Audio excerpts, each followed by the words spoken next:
Hello everyone. आज हम करेंगे हमारे बायो का चैप्टर 1 जिसका नाम है क्रॉप प्रोडक्शन एंड मैनेजमेंट। तो उसके हमारे पास 16 एग्जाम्पल दिए हुए हैं। तो उसका फर्स्ट क्वेश्चन है, हमें उसमें पूछ रखा है कि कुछ ऐसे इम्पोर्टेंट पॉइंट्स बताने हैं जिससे हमारा जो क्रॉप प्रोडक्शन वो अच्छा होगा। पर वो कब होगा? तब हम अच्छे से सीड्स को उगाएंगे। तो हमें इम्पोर्टेंट पॉइंट्स उसके देने हैं, बल्कि इम्पोर्टेंट पॉइंट्स हमें इस चीज़ के बताने कि जब हम हमारे सीड्स को उगाएंगे, सीड्स को बोएंगे, तब वो हमें ध्यान में रखेंगे। तो वही तो उससे क्या होगा, जो क्रॉप प्रोडक्शन वो हमारा अच्छा होगा। तो ये सब पॉइंट्स हैं। ओके, तो एक बार आप समझ लो, मैं खुद के लैंग्वेज में बता रही हूँ, मतलब कि चीज़ें सारी यही होंगी पर मैं समझा दूँगी जिससे आपको भी लर्न करने में मतलब कि कोई डिफ़िकल्टी नहीं होगी। तो सबसे पहले जो सीड्स है वो गुड क्वालिटी की होनी चाहिए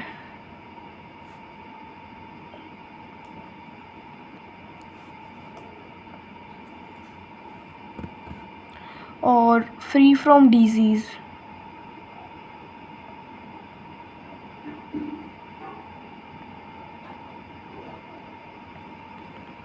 और क्या होना चाहिए था? देखो, हेल्दी भी तो होनी चाहिए।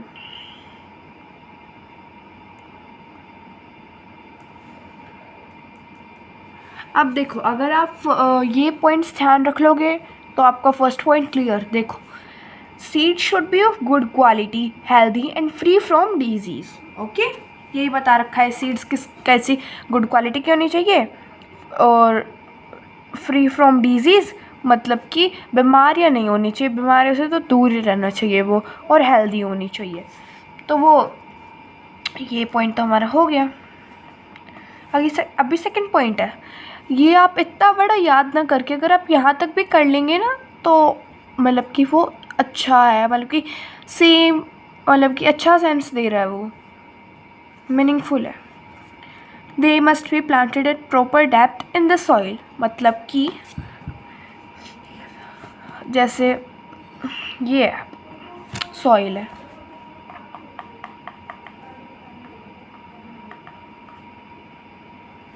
फिर वो मतलब कि प्रॉपर डेप्थ पे हमें प्लांट करना चाहिए। जैसे अगर आप सीड्स को बिल्कुल सरफेस पे रख दोगे तो फिर बर्ड्स वगैरह आएंगे और इन्हें लेके चले जाएंगे, ये अच्छा नहीं है। फिर अगर आप ज़्यादा अंदर डाल दोगे तो फिर वो जर्मिनेट होगी, तब जो सॉइल के अंदर जो बैक्टीरियाज रहते हैं वो इन्हें ख़त्म कर देंगे। फिर जो प्रॉपर डेप्थ है, जैसे यहाँ पे हो या फिर थोड़ा बहुत ज़्यादा नहीं, थोड़ा सा इससे नीचे हो, या फिर जो कोई सर्टेन हाइट पे हमें है ना उन्हें उगाना चाहिए, ये बता रखा है इसमें। ज़्यादा अंदर भी होना नहीं चाहिए और कुछ ज़्यादा सरफेस पे भी नहीं होना चाहिए। ओके, ये हमारा सेकंड पॉइंट हो गया क्लियर।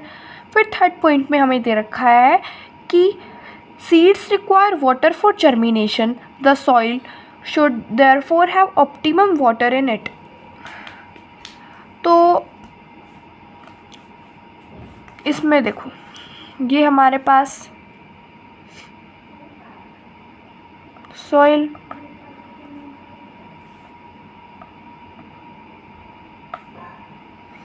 इसमें जो वाटर की अवेलेबिलिटी है, ओके, वो अच्छी होनी चाहिए, जिससे क्या होगा कि जो हमारी सीड्स हैं वो अच्छे से जर्मिनेट होंगी और एक अच्छे प्लांट में उनकी ग्रोथ होगी। ओके, बस इस थर्ड पॉइंट में इतना ही था। और फिर हमें नेक्स्ट हमारा फोर्थ पॉइंट दे रखा है, seed should be sown at proper distance, मतलब कि जैसे हमारे पास ये हमारी सॉइल है तो हमें इसे प्रॉपर डिस्टेंस पे उगाना चाहिए। जैसे हमने आपको हाइट के बारे में बता दिया था, यहाँ पे किया। अगर अभी आप इन्हें कर दोगे तो फिर ये हो गया, फिर यहाँ पे एक ऐसे उगा दिया, फिर यहाँ पे काफ़ी डिस्टेंस बाद कहीं और उगा दिया, कहीं और उगा दिया, ऐसा तो ये तो चलेगा नहीं ये मेथड। फिर हम क्या करेंगे,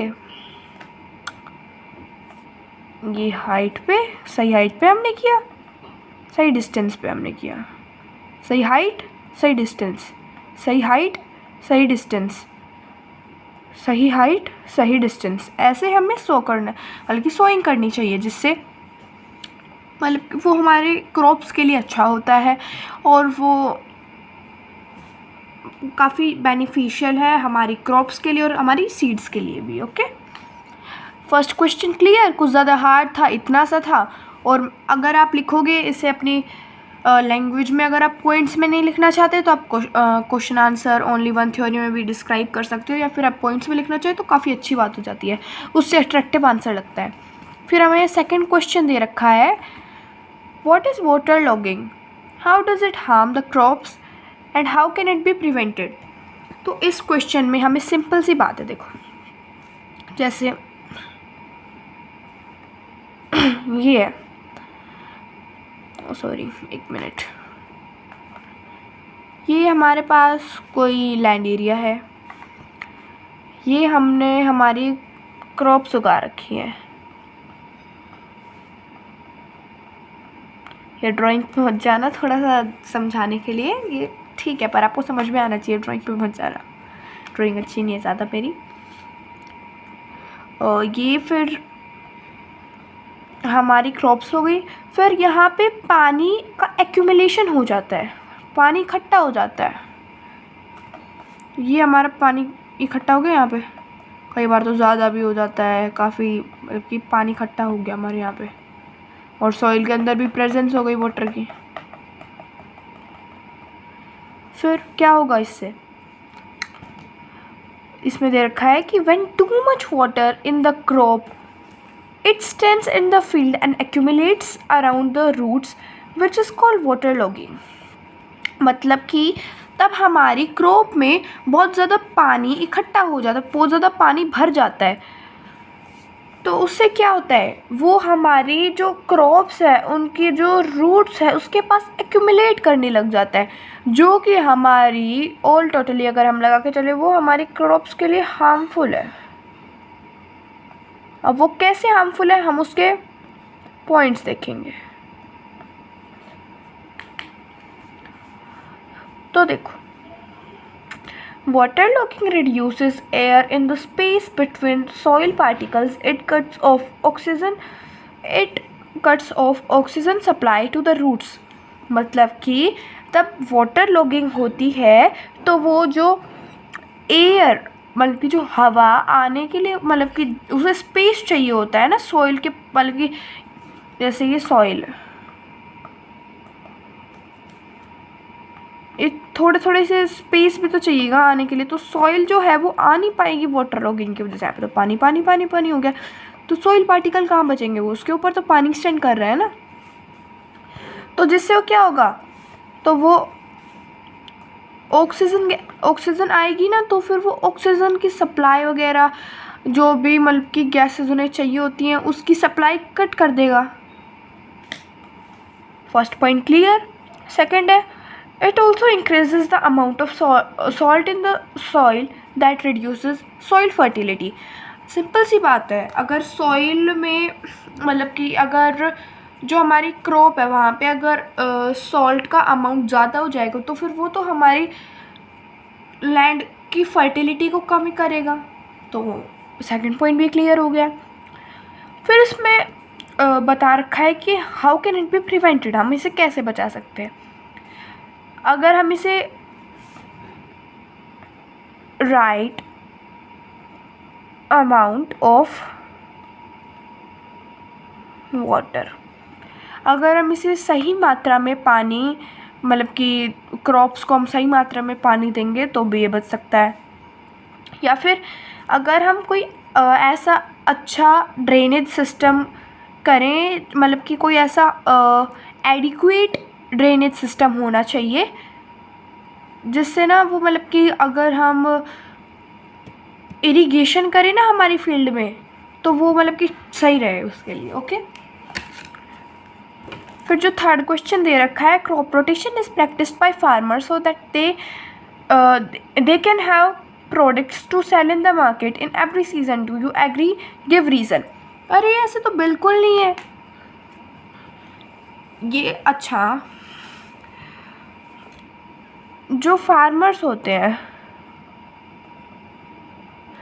वो सेलिंग के लिए थोड़ी ना करते हैं क्रॉप रोटेशन। तो क्रॉप रोटेशन सेलिंग के लिए तो होता नहीं है, फिर किसके लिए होता है हम पढ़ते हैं अभी। No, I do not agree with the statement. Crop rotation is not done to provide nutrients to the soil. Crop rotation is done to provide nutrients to the soil मतलब कि किसान बेचने के लिए नहीं करते, वो किसके लिए करते हैं, ताकि जो हमारी सॉइल है उसको न्यूट्रिएंट्स मिले।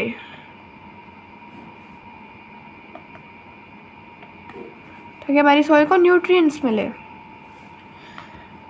फिर ये आप स्किप कर सकते हैं, मैं मतलब कि आपको शॉर्ट से भी शॉर्ट करके बता रही हूँ क्योंकि काफ़ी बड़ी हो जाता है, फिर दिक्कत करेगा आपको ही।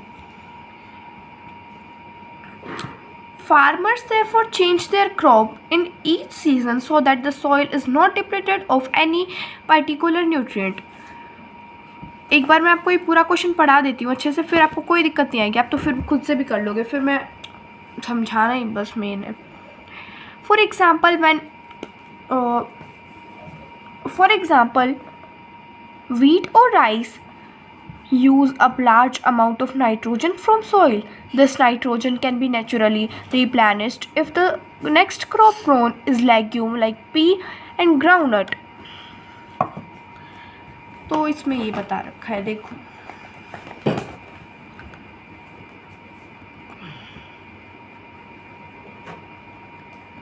मैंने आपको बताया था क्रॉप रोटेशन के बारे में। उसमें क्या था, जो फार्मर्स होते हैं वो अपनी मतलब कि इस तरीके से पर्टिकुलर सीज़न में क्रॉप ग्रो करते हैं जिससे जो उनकी मतलब कि सॉइल की फर्टिलिटी या फिर सॉइल को जो कोई न्यूट्रिएंट चाहिए होते हैं उनकी कमी ना हो। फॉर एग्ज़ाम्पल अगर कोई फार्मर ने वीट या फिर राइस उगाए तो उन्हें काफ़ी अमाउंट में नाइट्रोजन की रिक्वायरमेंट होगी वीट और राइस को। तो क्या करेंगे, तो वो next year different crop grow कर सकते हैं जिससे जो नाइट्रोजन की डेफिशिएंसी है या फिर जो नाइट्रोजन जिस अमाउंट में कम हुई है वो हमें मिल जाए। तो वो ऐसा क्या ग्रो कर सकता है, तो वो नाइट्रोजन की डेफिशिएंसी को दूर करने के लिए हम लेग्यूम प्लांट्स ग्रो कर सकते हैं।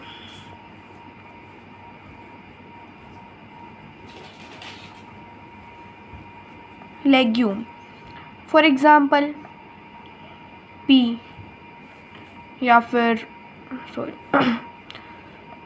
Groundnut etcetera. ओके, और भी एग्जांपल्स होते हैं मतलब कि उनकी डेफिशिएंसी को दूर करने के लिए हम ये सब कर सकते हैं। फिर नेक्स्ट क्वेश्चन में दे रखा है कि name two main cropping season, हमें कोई दो मेन क्रॉपिंग सीजन बताने हैं। जो कौन से हैं, खरीफ और रबी। ये तो सिंपल सा ही क्वेश्चन है, ये तो हो जाएगा। आज मैं आपको ओनली 5th क्वेश्चन तक ही करवाऊंगी। I have grown a few wheat plants in my garden along with other plants because I like the plants. Am I growing a wheat crop? Give reason. इस क्वेश्चन में बता रखा है कि किसी इंसान ने कोई भी उसने ना मतलब कि अपने जो गार्डन में वीट के प्लांट्स उगा लिए क्योंकि उसे भाई प्लांटिंग पसंद है। तो फिर क्या उसने वीट की क्रॉप उगा ली, बल्कि उसने कोई खेती वगैरह कर ली, उसका हमें रीज़न देना है जो भी हमारा आंसर होगा। सिंपल सी बात है, गार्डन में हम क्रॉपिंग तो कर ही नहीं सकते लार्ज स्केल। हम लार्ज स्केल क्रॉपिंग तो कर ही नहीं सकते, तो 2-4 प्लांट से क्या होगा, वो क्रॉप थोड़ी ना हो जाएगी, वो हमारी क्रॉप थोड़ी ना हो जाएगी 2-4 प्लांट्स ग्रो करने से।